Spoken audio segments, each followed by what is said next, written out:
साथियों बहुत बहुत स्वागत करते हैं आप सभी का इस लाइव क्लास में। जैसा कि आप जानते हैं भारतीय दिव्यांग यूट्यूब चैनल का सीधा सा प्रयास होता है कि आपको बेहतरीन से बेहतरीन जानकारी आप तक प्रोवाइड किया जाए, बताया जाए आपको वो इम्पॉर्टेंट चीज़, वो इम्पॉर्टेंट फैक्ट जो आपकी एग्ज़ाम की दृष्टि से होता है महत्वपूर्ण। इसी क्रम में मैं फिर से हाजिर हूँ एक महत्वपूर्ण क्लास के साथ। और जैसा कि आज है 28 मार्च, 28 मार्च के दिन क्या कुछ इतिहास में घटनाएं हैं हम उस पर डिस्कस करेंगे और जानेंगे क्या कुछ इम्पॉर्टेंट फैक्ट हैं हमारे एग्ज़ाम को दृष्टि में। तो आइए ज़्यादा ना बोलते हुए इस क्लास को शुरुआत करते हैं। दोस्तों सबसे पहले बात करेंगे 28 मार्च 1939 का दिन। तो 28 मार्च 1939 के दिन एक बहुत ही महत्वपूर्ण घटना घटी।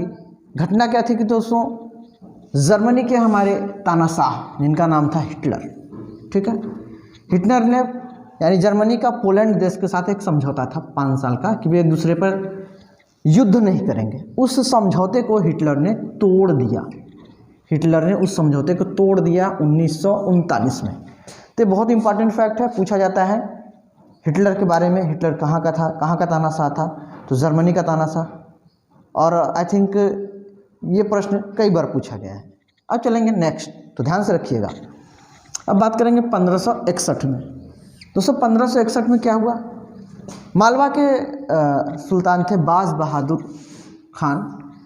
तो 1561 ईस्वी में अकबर ने इनको हरा दिया था और मालवा पर अधिकार कर लिया था। तो कई बार ये प्रश्न पूछा जाता है कि अकबर ने मालवा पर अधिकार कब किया?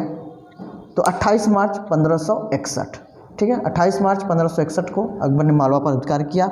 मालवा का जो शासक था बाज बहादुर खान था। तो ये भी कई बार पूछा गया कि बाज बहादुर खान कहाँ का शासक था, तो ये भी आप ध्यान से रखिएगा। आगे बढ़ेंगे, अगली इंपॉर्टेंट फैक्ट, ये बात है 1965 की, 1965। मार्टिन लूथर किंग यानी अमेरिकी अश्वेतों के जो मसीहा थे, अमेरिकी अश्वेत उनको भगवान के रूप में पूजते थे, मार्टिन लूथर किंग। उन्होंने एक बहुत बड़े सभा आयोजित की थी। तो अश्वेतों के ये देवता थे, अश्वेतों के लिए ये काम करते थे। तो बहुत बार ये प्रश्न पूछा गया है कि मार्टिन लूथर किंग का संबंध कहाँ से था, किसके लिए नेता थे वो? तो अश्वेतों के लिए नेता थे। तो ये चीज़ आप लोग जानते रहिएगा कि मार्टिन लूथर किंग ने एक बहुत बड़ी सभा की थी 28 मार्च 1965 को। अश्वेतों के अधिकारों को लेकर ये लड़ते रहते थे, अश्वेत के अधिकारों को लेकर। अब बात करेंगे 28 मार्च 1930 की। 28 मार्च 1930 में तुर्की में बड़े बदलाव किए गए। तुर्की की जो राजधानी है अंकारा, ठीक है, और ये नए राजधानी के रूप में इसका इस्टेब्लिश किया गया तुर्की। और एक इस्तांबुल शहर, ये बहुत ही फेमस रहता है, बहुत प्रसिद्ध रहता है। कई बार ऐसे भी क्वेश्चन पूछ लेता है कि ये शहर कहाँ से है, इस्तांबुल शहर किस देश का है। मिलान करने के लिए, मैच करने के लिए देता है। कई देश देंगे, उनके शहर दे देंगे, उनका मिलान करने के लिए देता है। तो इसको आपको ध्यान रखना है कि इस्तांबुल जो शहर है तुर्की का है, अंकारा जो है ये तुर्की की राजधानी है। तो इस राजधानी की अगर बात करें तो ये भी कई बार पूछा गया है, बहुत इंपॉर्टेंट है, पूछा जाता है। राजधानी का जब प्रश्न आता है तो इसको हमको ध्यान में रखना है। अगले इंपॉर्टेंट फैक्ट 28 मार्च 2005। 28 मार्च 2005 को सुमात्रा द्वीप, आपको पता है इंडोनेशिया द्वीपों का एक जो देश है, जो समूह है इंडोनेशिया, वहाँ का ही ये द्वीप है सुमात्रा द्वीप। तो सुमात्रा द्वीप पे भूकंप के झटके महसूस किए गए।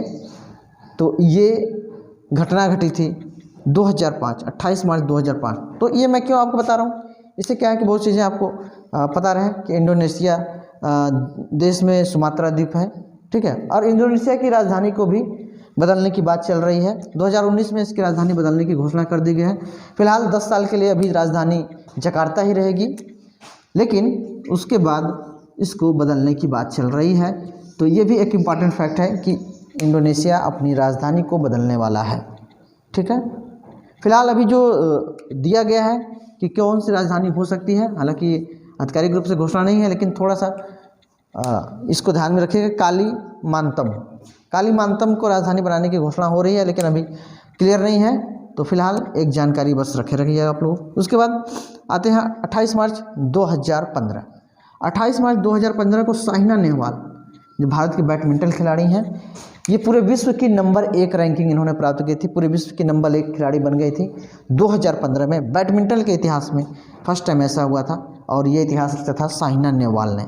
2015 28 मार्च 2015 का वो डेट था, भारत के लिए बहुत गर्व की बात है।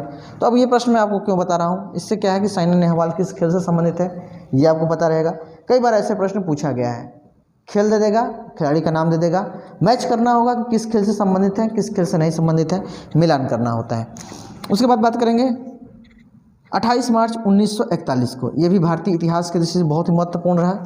हमारे नेताजी सुभाष चंद्र बोस, इन्हें नेताजी के नाम से बोला जाता है, तो वे अंग्रेज़ों के जो नज़रबंदी से निकलकर वे कहाँ पहुँच गए थे, बर्लिन यानी जर्मनी की राजधानी बर्लिन में पहुँच गए थे।